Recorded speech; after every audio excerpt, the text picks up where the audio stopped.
அனைவருக்கும் வணக்கம். இப்போ நம்ம தொடர்ந்து நவீன இந்திய வரலாறு ரிலேட்டடான கிளாஸஸ் பார்த்துட்டு வர்றோம். நீங்கள் கரெக்டாக கவனிச்சுக்கோங்க.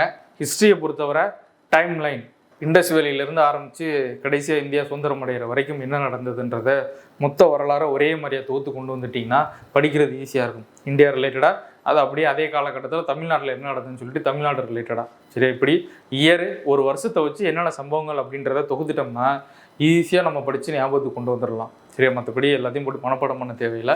இப்போ இன்றைக்கி ஃபஸ்ட்டு பாருங்கள், இன்றைக்கி கிளாஸ் வந்து சமூக சீர்திருத்த இயக்கங்கள் ரிலேட்டடாக பார்ப்போம். நீங்கள் எந்த போட்டித் தேர்வுக்கு போனாலும் ஒரு கேள்வி கேட்கக்கூடிய முக்கியமான டாபிக். எந்த போட்டித் தேர்வுலையும் இந்த பகுதியிலிருந்து கேள்வி இல்லாமல் இருக்காது. அப்படி ஒரு டாபிக் தான் இது. அதனால் இது நல்லா படித்து வச்சுக்கணும். இப்போ ஆனால் எஸ்ஐபிசியை பொறுத்தவரை ரொம்ப டீப்பாக உள்ளே போக தேவையில்லை. என்ன அமைப்பு, யாரை தொடங்கினாங்க, அவங்க ஏதாவது புத்தகமோ இல்லை பத்திரிக்கையோ நடத்தியிருக்காங்கன்னா அது என்னது, இந்த தகவலை மட்டும் நம்ம தெரிஞ்சுக்கிட்டோம்னா போதும். நம்ம ப்ரீவியஸ் இயர் கொஸ்டின்லாம் எடுத்து பார்த்தோம்னா இது ரிலேட்டடாக இது தொடர்பான கேள்விகள் தான் இருக்கும். சரி, அதில் ஃபஸ்ட்டு இன்றைக்கி நம்ம பார்க்க போகிறது ராஜாராம் மோகன் ராய் அவர்களை பற்றி. சரியா, இவரை பொறுத்தவரை இவர் பேர் ராம் மோகன் ராய். அவருக்கு ராஜா அப்படின்றது பட்டமாக கொடுத்துருப்பாங்க. இவர் தான் என்ன பண்ணுறாருன்னா 1828 பிரம்ம சமாஜம் அப்படின்னு சொல்லிட்டு ஒரு அமைப்பை தொடங்குறாங்க. இந்து மதத்தை வந்து சீர்திருத்தம் பண்ணணும் அப்படின்றதுக்காக ரொம்ப ஒரு முற்போக்கு கொள்கையோட இந்த அமைப்பை அவர் வந்து தொடங்கியிருப்பார். சரியா, சிலை உருவ வழிபாடு கூடாது அப்படின்னு சொல்லியிருந்திருப்பார். அதே மாதிரி பாருங்கள் 1829 சதி ஒழிப்பு சட்டம் கொண்டு வருவாங்க. அதுக்கு முக்கிய காரணமாக இருந்தது இவர் தான். சதி அப்படின்னா உடன்கட்டை ஏறுதல். ரைட், அடுத்து பாருங்க, ராஜாராம் மோகன் ராய் அவர்களோட பத்திரிகைகள் சம்வாத் கௌமுகி, மீரத் உல் அக்பர். இதில் சம்வாத் கௌமுகி அப்படின்றது வங்கமொழி பத்திரிகை, வங்காள மொழி பத்திரிகை, பெங்காலியில் வரும். அடுத்து மீரத் உல் அக்பர் அப்படின்றது பாரசீக மொழியில் பெர்ஷியன் லாங்குவேஜில் வந்து ஒரு பத்திரிகை. சரியா, இப்போ ராஜாராம் மோகன் ராய்னா பிரம்ம சமாஜம் எப்போ தொடங்கப்பட்டது, சதி ஒழிப்பு, இந்த 2 பத்திரிகைகள். சரி, இதுக்கப்புறம் பிரம்ம சமாஜத்தை பொறுத்தவரை அதுக்கப்புறம் ஆதி பிரம்ம சமாஜம், இந்திய பிரம்ம சமாஜம்னு சொல்லிட்டு 2 அமைப்புகளாக பிரியும். தேவேந்திரநாத் தாகூர் ஒருத்தர் வருவார், அதே மாதிரி கேசவ சந்திர சென் அவர் ஒருத்தர் வருவார். சரி, இவங்கெல்லாம் இந்த பிரம்ம சமாஜத்துக்கு கூட சம்மந்தப்பட்டவங்க. அடுத்து பாருங்கள், ஈஸ்வர சந்திர வித்யாசாகர். இவரை வந்து வங்காள உரைநடையின் தந்தை அப்படின்னு சொல்லுவாங்க. சரியா, நிறையா சீர்திருத்தங்கள் பண்ணியிருந்திருப்பார். அதே மாதிரி விதவை மறுமணம் அப்படின்றதுக்காக பாடுபட்ட ஒரு முக்கியமான நபர். சரியா, ஈஸ்வர சந்திர வித்யாசாகர். அடுத்து பாருங்கள், பிரார்த்தன சமாஜம் 1867 ஆத்மாராம் பாண்டுரங் அவர்கள் இதை தொடங்கியிருப்பாங்க. சரியா, இதில் இருந்த முக்கியமான ஆட்கள் ஆர்ஜி பண்டர்கர், அகர்கர், அதே மாதிரி தக்கான கல்விக் கழகம், பூனா சர்வஜனிக் சபா, விதவை மறுமண சங்கம், இது எல்லாத்தையும் தொடங்கின எம்ஜி ரானடே. சரியா, எம்ஜி ரானடே. இவங்க எல்லாரும் இந்த பிரார்த்தனை சமாஜத்தோட தொடர்புடைய முக்கியமான நபர்கள். இந்த அமைப்புகளில் எந்த வருடம் தொடங்கப்பட்டது அப்படின்றதையும் பார்த்துக்கணும். விதவை மறுமண சங்கம் 1861, பூனா சர்வஜனிக் சபா 1870, தக்கான கல்விக் கழகம் 1884. இது 3 தொடங்கினது எம்ஜி ரானடே அவர்கள். சரியா, பிரார்த்தனை சமாஜம் அதை தொடங்கினது 1867 ஆத்மாராம் பாண்டுரங். ரைட், அடுத்து பாருங்க, ஆரியஸ் சமாஜம் 1875 தயானந்த சரஸ்வதி அவர்களால் தொடங்கப்பட்டது. இதை பொறுத்தவரை இது வந்து ஒரு மீட்பு இயக்கம் அப்படின்னு சொல்லுவாங்க. சரியா, ஹிந்து மதத்திலிருந்து மற்ற மதத்துக்கு மாறினவங்களை மறுபடியும் ஹிந்து மதத்துக்கு கூட்டிகிட்டு வரணும்னு சொல்லி தயானந்த சரஸ்வதி சுத்தி இயக்கம் அப்படின்ற ஒரு இயக்கத்தை தொடங்கியிருப்பார். சுத்தி இயக்கம். அவர் வெளியிட்ட நூல் தான் சத்யார்த்த பிரகாஷ் அப்படின்றது. சரியா, தயானந்த சரஸ்வதி. அதே மாதிரி இவர் வேற என்ன செஞ்சிருப்பாருன்னா லாகூரில் டிஏவி ஸ்கூல் அப்படின்னு சொல்லி ஒரு ஸ்கூலையும் ஆரம்பிச்சிருப்பாங்க. தயானந்த ஆங்கிலோ வேதிக் பள்ளி.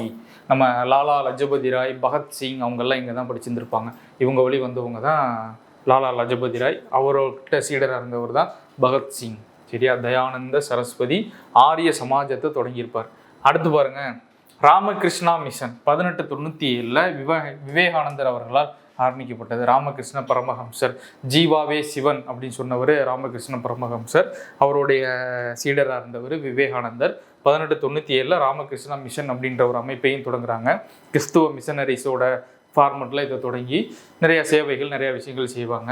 1893 தான் விவேகானந்தர் அமெரிக்காவில் போய் சிகாகோவில் உலக சமய மாநாட்டில் கலந்துக்குவார். அதோட தொடர்ச்சியாக 97 இந்த அமைப்பை தொடங்குறாரு. ரைட், அடுத்து பாருங்க, 1875 பிரம்மஞான சபை.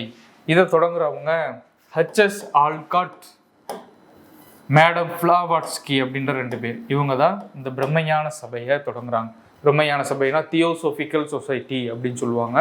இவங்களோட தலைமையிடம் கடைசியாக நம்ம சென்னையில் அடையாறில் ஹெட் குவார்ட்டர்ஸ் தொடங்கப்படுது. அங்கே இருந்து பிரம்மஞான சபையில் பணியாற்றுறவங்க தான் அன்னி பெசன்ட் அம்மையார் அவர்கள். சரியா?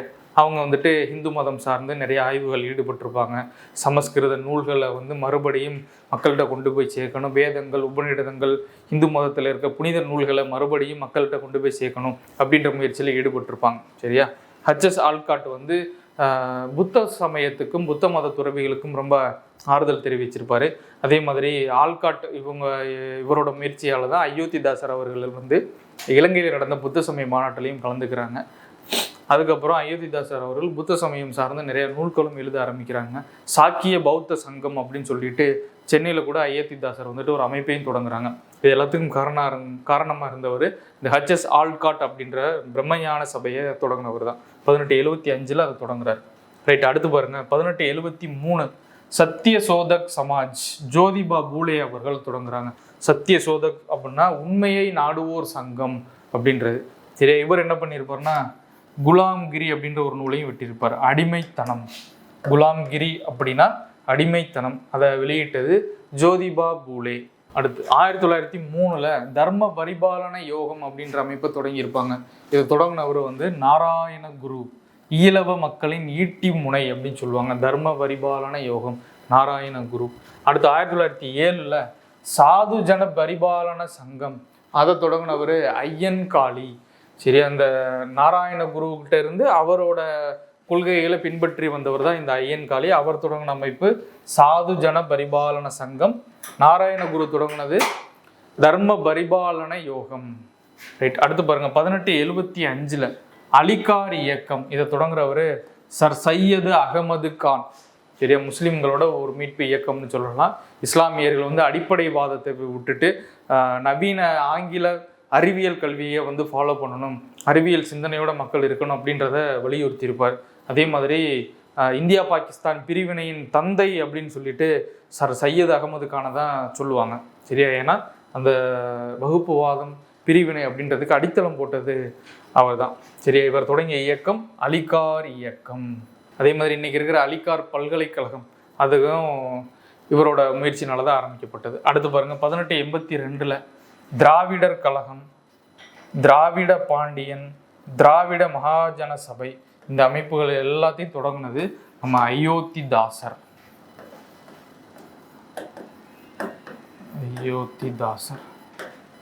சரியா? அடுத்து பாருங்க. 1893 ஆதி திராவிட மகாஜன சபையை தொடங்கினது நம்ம இரட்டைமலை சீனிவாசன். இரட்டைமலை சீனிவாசன்.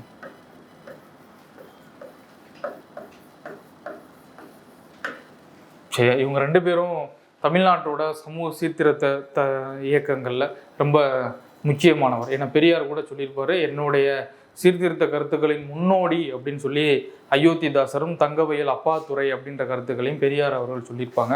இது ரிலேட்டடாகவும் நம்ம கொஷின்ஸ்லாம் எஸ்ஏ எக்ஸாமில் ஏற்கனவே கேட்டிருக்காங்க. இந்த ஆதி திராவிட மகாஜன சபை ஏற்கனவே கேட்டது தான். அதே மாதிரி மற்ற இதில் இருக்கிற நிறையா தகவல்கள் நம்ம பார்த்தது எல்லாமே ஏற்கனவே ப்ரீவியஸ் இயர் கொஷின் தான். இதுக்கு நீங்கள் படிக்க வேண்டியது 10th புக்கில் ஒரு பாடம் இருக்கும், 11வது புக்கில் ஒரு பாடம் இருக்கும், நவீனத்தை நோக்கி அப்படின்னு சொல்லிட்டு 11th ஒரு பாடம் இருக்கும், 10வது புக்கில் சமூக சீர்திருத்த இயக்கம்னு ஒரு பாடம் இருக்கும். அதே மாதிரி தமிழ்நாட்டில் சமூக மாற்றங்கள் அப்படின்னு சொல்லி 10th புக்கில் ஒரு பாடம் இருக்கும். சரி, இந்த 2 பாடங்களை நல்லா படிச்சுக்கிட்டோம்னா போதும். அதில் இருக்கிற அடிப்படையான தகவல் தான், என்னென்ன மாற்றங்கள் வந்தது, என்னென்ன நடந்தது அப்படின்னு சொல்லிட்டு கான்செப்டாக ரொம்ப டீப்பாக உள்ளே போகாமல் டேட்டாவை மட்டும் இந்த பாடத்தை படிச்சுக்கிட்டோம்னா நம்ம எஸ்ஐபிசிக்கு முழுமையாக தயாராகிடலாம். சரியா? அடுத்த கிளாஸில் வேறு ஒரு டாபிக் ரிலேட்டடாக பார்ப்போம். நன்றி, வணக்கம்.